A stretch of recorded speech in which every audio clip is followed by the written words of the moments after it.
فضيلة الشيخ، هذا السائل يقول تركت زكاة الفطر في سنتين لأنني كنت أدرس في الخارج.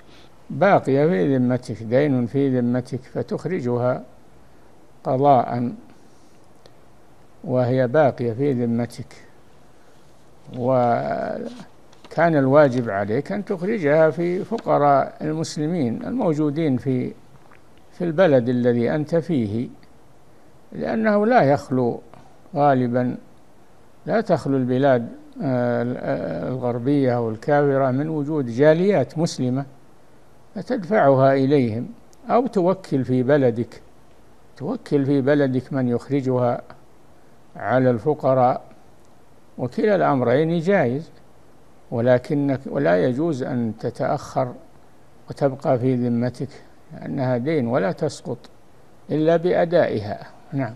إجابات المختصرة لمعالي الشيخ صالح بن فوزان الفوزان.